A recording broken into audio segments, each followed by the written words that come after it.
ఏడడుగుల బంధం పార్ట్ 21 రచన మీనా కుమారి గారు.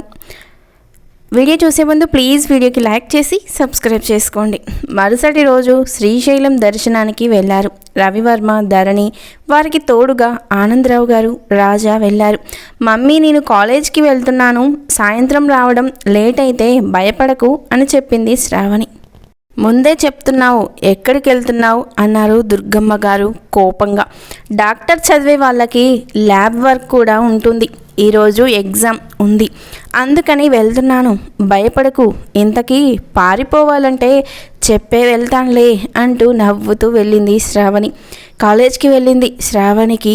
ఆ రోజు ఎగ్జామ్ పోస్ట్ పోన్ అయ్యింది, క్లాసులు కూడా జరగడం లేదు అని తెలిసింది. ఓహో, మంచి విషయమే. కృష్ణవర్మ గారింటికి వెళ్ళి ఆ సంగతే చూద్దాం అనుకొని వెళ్ళొచ్చా వెళ్ళకూడదా అంటూ సందేహంలో కూర్చుంది. కాలేజీ గార్డెన్లో ఉన్న బంగారు గంటల చెట్టు కింద, కృష్ణయ్య, నేను వెళ్ళడం నీకు ఇష్టమైతే నా మీద పూల వర్షం కురిపించు, కనీసం వర్షమైనా కురిపించు, లేదంటే ఏమీ అక్కర్లేదు, 5 నిమిషాల్లో పూలవర్షం అయితే కృష్ణవర్మ గారి ఇంటికి, ఏమీ లేకపోతే నీ దగ్గరికి వచ్చేస్తాను అని మనసులో అనుకొని కళ్ళు మూసుకుంది శ్రావణి. ఏమిటి, నీ కృష్ణయ్యతో మాట్లాడుతున్నావా అంటూ వచ్చింది రోజా. అంటూ నోటి మీద వేలు వేసుకొని మాట్లాడవద్దు అని సైగ చేసింది శ్రావణి. నీతో చచ్చిపోతున్నా, ఎప్పుడు నువ్వు కృష్ణుడితో మాట్లాడుతావో ఎవరికీ తెలియదు. మొన్నటికి మొన్న ల్యాబ్లో వర్క్ చెబితే ఎక్స్పెరిమెంట్ వల్ల నీలం రంగు వచ్చిన నీళ్లను చూసి నువ్వు కృష్ణుడితో మాట్లాడుతుంటే ల్యాబ్ వారు నిన్ను మానసిక వైద్యుల దగ్గర చూపిస్తే బాగుంటుందేమో అన్నారు, నా దగ్గర అని తల కొట్టుకుంటూ లోపలికి వెళ్ళిపోయింది రోజా. ఇంతలో సన్నగా జల్లు గాలి, ఆ గాలికి బంగారు గంటల పూలు శ్రావణి మీద వర్షం పడ్డట్టు పడ్డాయి. అమ్మో కృష్ణయ్య, నీ పేరు పెట్టుకున్నాడా? నా కృష్ణవర్మ విషయంలో నువ్వు నాకన్నా అతనికి ఎక్కువ సహాయం చేస్తున్నట్లున్నావు అన్నది వంగమూర్తి పెట్టుకొని శ్రావణి. మళ్ళీ పూలు వచ్చి శ్రావణి నెత్తి మీద పడ్డాయి. ఓకే ఓకే, మాట్లాడను, వెంటనే బయలుదేరుతాను అంటూ స్కూటీ తీసుకొని బయలుదేరింది శ్రావణి. శ్రావణి వాళ్ళ ఇంటికి వచ్చే కాంపౌండర్ నెంబర్కి ఫోన్ చేసి డాక్టర్ గారు ఇల్లు ఎక్కడా అని తెలుసుకుంది శ్రావణి. ఓకే అని చెప్పి బయలుదేరింది. చెరువు పక్కగా ప్రయాణం సాగించింది. వర్షం, గాలి తగ్గిపోయాయి. 15 నిమిషాల్లో కృష్ణవర్మ గారి ఇంటికి చేరుకుంది శ్రావణి. అమ్మో, రాజమహల్లా ఉంది ఇల్లు. పురాతనంగా వీరి వంశస్థులు రాజులంట, నాన్నగారు అంటుంటే విన్నాను అని ఆశ్చర్యపోయింది శ్రావణి. గేటు తీసింది. ప్రశాంతమైన వాతావరణం, ప్యాలెస్ లాంటి ఇల్లు, ఇంటి చుట్టూ చక్కటి తోట, ఫౌంటైన్ చాలా బాగుంది. దాని చుట్టూ అందమైన రంగురంగుల పూల చెట్లు, మధ్యలో ఒక సుందరి చెట్లకి నీళ్లు పోస్తుంది. శిల్పమా లేక సుందరినా అన్నంత భ్రమ కల్పించేలా చాలా మనోహరంగా ఉంది. నడిచే మార్గం చక్కగా డిజైన్గా పచ్చగడ్డి పరిచారు. అబ్బో, చాలా బాగున్నాయి ఈ ఇంటివారి టేస్టులు. కృష్ణవర్మ గారి అమ్మగారు, నాన్నగారు ఎలా ఉంటారు అనుకుంటూ ఇంకాస్త ముందుకు వెళ్ళిన శ్రావణికి కృష్ణుడి విగ్రహం కనిపించింది. పైన గొడుగు, కింద మొత్తం పూజ చేసుకోవడానికి అనుకూలంగా కట్టారు. ఎంత బాగున్నాడో కృష్ణయ్య, అలా చూస్తూ ఉండిపోవాలనిపిస్తుంది. అలాగే మైమరచి చూస్తున్న శ్రావణి కళ్ళలో వర్షపు చినుకులు పడ్డాయి. ఓకే, లోనికి వెళ్ళమంటావు అంతే కదా అని నవ్వుకుంటూ లోపలికి వెళ్ళింది శ్రావణి. ఎవరు అంటూ ఇంతలో పని మనిషి వచ్చింది. ఎవరమ్మాయి గారు మీరు? మా చక్కగా ఉన్నారు, లచ్చిందేవిలాగా. ఓలమ్మో, ఎంత ముద్దుగా ఉన్నారో అమ్మాయి గారు అని తెగ ముచ్చటపడిపోతున్న పని మనిషిని చూసి, నా అంత అమ్మాయిల్ని ఎప్పుడూ చూడలేదా అంటూ నవ్వింది శ్రావణి. అమ్మాయిలను చూస్తూ ఉంటాం కానీ మీలా దేవత లాంటి అందమైన అమ్మాయిని నేను ఇంతవరకు చూడలేదు అన్నది పని మనిషి నవ్వుతూ. పెద్దయ్య గారు అంటూ దామోదర వర్మ గారి దగ్గరకు తీసుకెళ్ళింది పని మనిషి. కృష్ణవర్మ బాబు గారి తాతగారు అని చెప్పింది. శ్రావణి అక్కడికి వెళ్ళింది. ప్రశాంతమైన వాతావరణంలో కూర్చొని ఉన్నారు దామోదర వర్మ గారు. శ్రావణి వెళ్ళడమే నమస్కరించింది. ఆయన వీల్ చైర్లో ఉండడం చూసి ఆయన పరిస్థితిని అర్థం చేసుకుంది శ్రావణి. దామోదర్ వర్మ గారు శ్రావణి వైపు చూసి, ఎవరమ్మా నువ్వు అన్నారు నవ్వుతూ. మీకు తెలీదు తాతగారు, డాక్టర్ గారు కదా అని మీ మనవడు గారి దగ్గరికి ఒకసారి వెళ్ళాను చూపించుకోవడానికి. చేతికి కట్టు కట్టకుండా నా చెయ్యి గట్టిగా పట్టుకున్నారు అంటూ చెప్పింది కంప్లైంట్ లాగా శ్రావణి. అవునా తల్లి, అలా చేశాడా అన్నారు దామోదర వర్మ గారు ఆశ్చర్యంగా. అయ్యో, మీ మనవడు బుద్ధిమంతుడు అనుకుంటున్నారా మీరు అన్నది శ్రావణి. అవునమ్మా, తెల్లారి లెగిస్తే కృష్ణ పూజలు చేస్తూ ఉంటాడు. ఇంకో గంటకు మళ్ళీ ఇక్కడ పుష్ప పూజ మొదలవుతుంది కృష్ణయ్యకు. కృష్ణ పంచమి ఈరోజు అంటూ నవ్వుతూ చెప్పారు దామోదర వర్మ గారు. మీ ముందు అలా భక్తుడిలా నటిస్తున్నారా? నాకు ఫోన్లో లేనిపోని మెసేజ్లు పెడుతున్నారు తాతగారు. మనవడిని అదుపులో పెట్టుకోండి, లేకపోతే జారిపోతారు. ఇంతకీ కృష్ణవర్మ గారి అమ్మగారు నాన్నగారు ఏరి అని అడిగింది నవ్వుతూ శ్రావణి. దామోదర వర్మ గారు తల వంచుకున్నాడు. ఎవరూ లేరమ్మా నాకు వాడు, వాడికి నేను, మా ఇద్దరికి ఆ కృష్ణయ్య తప్పితే మాకు ఎవరూ లేరు అన్నారు దామోదర వర్మ గారు బాధగా. ఆ మాటలు విన్న శ్రావణికి కళ్ళల్లో నీళ్లు తిరిగాయి. దామోదర వర్మ గారి కళ్ళల్లో నీళ్లు చూసి శ్రావణి అని పిలిచారు దామోదర వర్మ గారు. తాతగారు, మీకు నా పేరు తెలుసా అన్నది శ్రావణి. నాకు తెలుసమ్మా, నిన్ను ఎంతో ప్రేమిస్తున్నాడు కృష్ణవర్మ, అందుకే అల్లరి పెడుతున్నాడు. ఇన్ని సంవత్సరాలుగా ఒక కృష్ణ భక్తుడిగా, ఒక డాక్టర్గానే చూశాను నా మనవడిని. కానీ నువ్వు ఎప్పుడైతే కృష్ణలో పడిపోయావో అప్పుడు నా మనవడు నిన్ను పైకి లేపాడు కదా. అప్పటి నుండి నీ మీద మనసు పడ్డాడు కృష్ణవర్మ నాకు ప్రతి విషయం చెప్తాడు తల్లి. నిన్ను ఎంతగానో ప్రేమిస్తున్నాడు నా మనవడు. ఒకప్పుడు ఇల్లు రాజ్మహల్ లాగా కలకలలాడుతూ ఉండేది. ఆడవారు దిక్కులేక ఇలా వెలవెలబోయింది. కానీ ప్రతిరోజు 2 పూటల కృష్ణునికి నైవేద్యం పెట్టందే ముద్ద కూడా ముట్టడు కృష్ణవర్మ. నవ్వుతూ సందడిగా ఉండడం నీ పరిచయం అయ్యాకే నేను చూస్తున్నాను అన్నారు దామోదర వర్మ గారు ఎంతో ఆనందంగా. అన్నీ వింటున్న శ్రావణికి అసలు నిజం అర్థమవుతూ ఉంది. కృష్ణవర్మ గారి ప్రేమ నిజమైనది. అందుకే తాతగారికి మనస్ఫూర్తిగా చెప్పారు. ఆయన గురించి ఎవరిని అడిగినా ఎంతో గొప్పవారు అని చెబుతున్నారు. తాతగారు ఇల్లు చూసి రావచ్చా లోపలికి వెళ్ళి అన్నది శ్రావణి మొహమాటంగా చూస్తూ. తప్పకుండా చూసిరా అమ్మా అంటూ పని మనిషిని పిలిచి లోపలికి తీసుకెళ్ళి అన్ని గదులు చూపించు అమ్మాయి గారికి అని చెప్పారు దామోదర వర్మ. ప్రతి గదిని చూపించింది పని మనిషి. ప్రత్యేకంగా అక్కడ పూజ గదిలాగా ఉంది. కృష్ణుడు పెయింటింగ్, శ్రీకృష్ణుడు బొమ్మలు, చిన్ని కృష్ణయ్య చిన్నప్పటి లీలలు బొమ్మల రూపంగా ఉన్నాయి.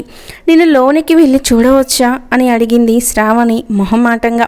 తప్పకుండా చూడమ్మా, అది పూజ గది, అందులోకి ఎవరికైనా వెళ్ళడానికి అర్హత ఉంది అన్నది పని మనిషి.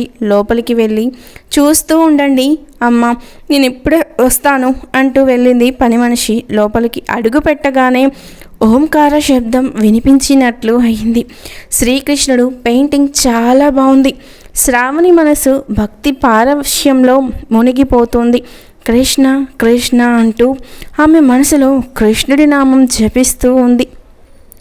అందులోని ప్రతి వస్తువు గమనిస్తుంది. అక్కడ ఒక అలమారు ఉంటే తీసింది. ఎంతో అందమైన మురళి వేణుగానం అద్భుతంగా ఉంటుంది. కృష్ణయ్య వేణుగానం అని కళ్ళు మూసుకొని ఒకసారి ఆ వేణుగానాన్ని వీణుల విందుగా వింటోంది. ఆ తర్వాత అక్కడ అందమైన గోపిక బొమ్మ ఉంది. ఆ గోపిక తలపై నుండి వేసిన మేలి ముసుగు చూసింది. ఇది నా ఓని, ఎక్కడికి ఎలా వచ్చింది అనుకుంది ఆశ్చర్యంగా. కృష్ణయ్య, నీ లీలలు అద్భుతం. ప్రతి విషయాన్ని నాకు తెలియజేస్తున్నావు, కానీ నాకే జ్ఞానం లేక తెలుసుకోలేకపోయాను అని ఇంటి దగ్గర తనకు జరిగిన సంఘటనలు గుర్తు చేసుకుని నవ్వుకుంది శ్రావణి. ఆ ఓని చూస్తూ, ఆ గోపికను చూస్తూ, ఆ పక్కనే ఉన్న కృష్ణయ్యను చూస్తూ అలా మరీ మరచిపోయి ఉంది. ఆ గదిలో కృష్ణనామం ధ్వనిస్తూ ఉంది. ఆ గోపిక పేరు శ్రావణి అంటూ నవ్వాడు కృష్ణవర్మ. అప్పుడే వచ్చి వెంటనే తడబడి వెనక్కి జరిగింది శ్రావణి. అంతలోనే బొంగమూతి పెట్టుకుని శ్రావణి, ఏమైంది ఇంతలోనే? ఇప్పుడే బాగున్నావుగా అన్నారు కృష్ణవర్మ నవ్వుతూ. ఇది నా ఓని, మీ దగ్గరికి ఎలా వచ్చింది అంటూ కాస్త సీరియస్గా అడిగింది శ్రావణి. నిజమా అంటూ ఆశ్చర్యం, ఆనందం కలగలిపిన సంతోషంతో శ్రావణి వైపు చూశాడు కృష్ణవర్మ. అవును, ఇది నాదే అని జరిగిన సంఘటన చెప్పింది శ్రావణి.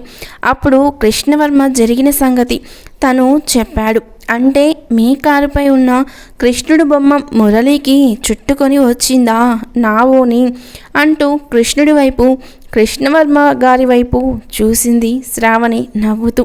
నీ లీలలు నాకు అర్థమవుతున్నాయి కృష్ణయ్య. కృష్ణ గారు చాలా మంచివారు, నాకు కాబోయే జత, అంతే కదూ మనసులో అనుకుంటూ నవ్వింది శ్రావణి. శ్రావణి, ఒకసారి లోపలికి రా అంటూ పిలిచారు కృష్ణవర్మ. ఏమాత్రం తడబాటు లేకుండా వెళ్ళింది శ్రావణి. కృష్ణవర్మ గదిలోకి వెళ్ళింది శ్రావణి. అక్కడి శ్రావణి బొమ్మ ఆర్ట్ వేసినది చాలా అందంగా ఉంది గోపికల. శ్రావణి ఆశ్చర్యంతో ఆనందంతో చూసింది కృష్ణవర్మ వైపు. కృష్ణవేణి తల్లి, నాకు నిన్ను పరిచయం చేసినప్పటి నుంచి నిన్ను నేను మనస్ఫూర్తిగా ప్రేమిస్తున్నాను శ్రావణి. నా ప్రేమ నీకు అర్థం కావడం లేదా అంటూ నవ్వాడు కృష్ణవర్మ. నాకైతే అర్థం కాలేదు అంటూ నవ్వింది శ్రావణి. కృష్ణవర్మ అలానే చూస్తున్నారు శ్రావణి వైపు. శ్రావణి ఆ కళ్ళల్లోకి చూడలేక కళ్ళు దించుకుంది. కానీ నా కృష్ణయ్య మాత్రం చెప్పేశాడు, మీరే నాకు సరైన జోడి అని అంటూ నవ్వేసింది అందంగా. కానీ నా కుటుంబ పరిస్థితులు నీకు తెలియాలి శ్రావణి. ఒకప్పటి మా కుటుంబం గురించి నీకు తెలిసి తీరాలి అన్నారు కృష్ణవర్మ. ఈ పూట చేసే పూజకు నువ్వు కూడా ఉండు అంటూ చాలా తొందరగా ఫ్రెష్ అయ్యి పంచ కట్టుకొని కండు వేసుకొని వచ్చారు కృష్ణవర్మ. మామూలు కన్నా కూడా అలా చూస్తుంటే శ్రావణికి సిగ్గుగా అనిపించింది. పుష్పాలతో కృష్ణుడికి అభిషేకం చేస్తున్నాడు కృష్ణవర్మ. ఎన్నో ప్రసాదాలు తయారయ్యి వచ్చాయి. చాలామంది జనం వచ్చారు. వేణుగానంతో అందరినీ అలరించాడు కృష్ణవర్మ. ముఖ్యంగా శ్రావణి ఈ లోకంలో లేకుండా ఒక గోపికల కృష్ణయ్య చెంత నాట్యం ఆడుతూ ఉంది. అందరూ ప్రసాదాలు తీసుకొని వెళ్ళిపోయారు.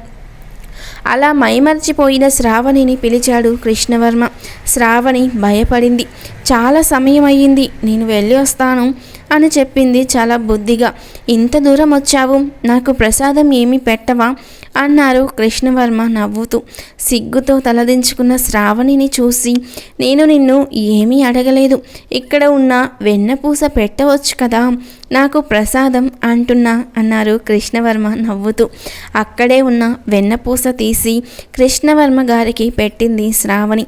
అక్కడ పూలతో అందంగా అలంకరించి ఉన్న కృష్ణయ్య విగ్రహం వైపు చూస్తూ, ఇటు పంచ కట్టుకొని కృష్ణనామం పెట్టుకొని అందంగా మెరిసిపోతున్న కృష్ణవర్మ గారిని చూస్తూ శ్రావణి మనసు ఆనంద పారవశ్యంలో మునిగిపోయింది. శ్రావణి అంటూ పిలిచాడు కృష్ణవర్మ. కృష్ణయ్య దగ్గర ఉంటే నా మనసులో ఉండదు, క్షమించండి అన్నది శ్రావణి నవ్వుతూ. నేను నిజంగా మనస్ఫూర్తిగా నీలాంటి అమ్మాయి కావాలని కోరుకుంటున్నాను కృష్ణయ్యను. అందుకే ముందుగా నీవుని నాతో వచ్చేలా చేశాడు, తర్వాత మనకు కృష్ణానదిలో పరిచయం చేశాడు అని చెబుతూ నవ్వుతున్నారు కృష్ణవర్మ. ఇంతలో దేవిక గారు ఫోన్ చేశారు శ్రావణికి. ప్లీజ్, వర్షం వచ్చేలా ఉంది, నన్ను ఇంటి దగ్గర దింపండి అని అడిగింది శ్రావణి. కృష్ణవర్మ వెంటనే రెడీ అయ్యి శ్రావణి కారులో ఎక్కించుకున్నారు. అందంగా పూల తోటల మధ్య నుండి ప్రయాణం అయ్యింది ఆ కారు. కార్ డ్రైవ్ చేస్తున్న కృష్ణవర్మ వైపు చూసింది. చెర్రీ కలర్ఫుల్ హ్యాండ్ షేడ్స్లో భలే అందంగా మెరిసిపోతున్నారు, గడ్డం మీసం కూడా మంచి అందంగా ఉన్నాయి అబ్బాయికి అనుకుంది. లోపలే నవ్వుకుంటూ కృష్ణవర్మ చూశాడు శ్రావణి వైపు. ఆరెంజ్ కలర్కి లైట్ ఎల్లో మిక్సింగ్ శారీలో అందంగా మెరిసిపోతూ ఉంది. వెన్నెల బొమ్మల పున్నమి విరిసినట్లు ఎప్పుడు నవ్వుతూ ఉంటుంది. ఆ నవ్వుకు ఎలాంటి వాడైనా పడిపోవాల్సిందే అని అనుకొని నవ్వాడు అందంగా. అక్కడ ఒక గార్డెన్లా ఉంది. శ్రావణి ఒక్కసారి రావా అంటూ కృష్ణవర్మ కళ్ళల్లో కళ్ళు పెట్టి పిలుస్తుంటే కాదనలేక దిగింది శ్రావణి. ఇటుపక్క కోనేరు, ఇక్కడ మెట్ల మీద కూర్చుంటే చాలా అందంగా ఉంటుంది అంటూ మెట్టు మీద కూర్చున్నాడు కృష్ణవర్మ. హలో సార్, నాకు లేట్ అవుతుంది, మా నానమ్మ తిడుతుంది. మీ ముందు చాలా మంచిదిలా నటిస్తుంది, కానీ చాలా గయ్యాలిది. సినిమాలో భానుమతి గారి టైపు, ప్రశ్నలతో చంపేస్తుంది. ఆడపిల్లలంటే భలే అలుసు, మా తమ్ముడంటే చాలా ఇష్టం అని చెప్పింది నవ్వుతూ శ్రావణి. అమ్మమ్మ గారి మీద అన్ని మాటలు చెబుతావా? ఊరికే ఇక్కడ కూర్చొని వెళదాం, 2 నిమిషాలు ప్లీజ్ అంటూ కూర్చో అన్నాడు కృష్ణవర్మ. ఎక్కడా అన్నది నవ్వుతూ శ్రావణి. నా వల్ల కూర్చోనక్కర్లేదు, అప్పుడే ఈ కింద మెట్ల మీద కూర్చో అని తను కూర్చున్న కింద మెట్ల మీద కూర్చోమని చెప్పాడు కృష్ణవర్మ. కొన్ని హద్దులుంటాయి మిస్టర్ కృష్ణవర్మ, ఇప్పుడు నేను కూర్చోలేను అన్నది శ్రావణి. సర్లే పో, రాత్రి ఎలాగో కూర్చున్నావుగా ఇలాగే నా దగ్గర అన్నాడు నవ్వుతూ కృష్ణవర్మ. ఎప్పుడూ కలలోనా అంటూ నవ్వింది శ్రావణి అందంగా. కలలో తప్పితే నిజం ఎలా అవుతుంది? శ్రావణికి ధైర్యం తక్కువ కదా అంటూ నవ్వాడు కొంటెగా కృష్ణవర్మ. నాకేం ధైర్యం తక్కువ లేదు అంటూ కృష్ణవర్మ కాళ్ళు ఒక పక్కన పెట్టుకుంటే కూర్చుంది శ్రావణి. శ్రావణి కూర్చోవడమే, తన 2 కాళ్ళు ఆమెను హద్దుల్లో పెట్టినట్టు కూర్చున్నాడు కృష్ణవర్మ నవ్వుతూ. భయపడుతున్నావా ఏమిటి అన్నాడు కృష్ణవర్మ తల వంచి. భయమా? నాకా అంటూ నవ్వుతూ చూసింది కృష్ణవర్మ వైపు. నీ నవ్వుల తెల్లదనాన్ని నాగమల్లి అప్పడిగింది. ఇవ్వద్దు ఇవ్వద్దు ఇవ్వద్దు అంటూ చాలా మనోహరంగా పాడుతున్న కృష్ణవర్మ వైపు చూస్తూ మెస్మరైజ్ అయిపోయింది శ్రావణి. ఏముందబ్బా, నీలో ఏదో మాయ ఉంది. ఒక్కోసారి నాకు కృష్ణుడివి నువ్వేనా అనిపిస్తుంది. ఆ చిలిపితనం, ఆ కొంటెతనం, ఆ నవ్వులు, ఆ పాటలు, ముఖ్యంగా ఆ వేణుగానం అంటూ అలాగే మైమరచిపోయింది ఆ పాటకు శ్రావణి. పడిపోయావా నా పాటకు అంటూ గట్టిగా పట్టుకున్నాడు కృష్ణవర్మ. తర్వాత ఏం జరిగింది అనేది నెక్స్ట్ పార్ట్లో తెలుసుకుందాం. వీడియో నచ్చితే తప్పకుండా లైక్ చేసి మిస్ అవ్వకుండా ఉండాలంటే సబ్స్క్రైబ్ చేసుకోండి మరి.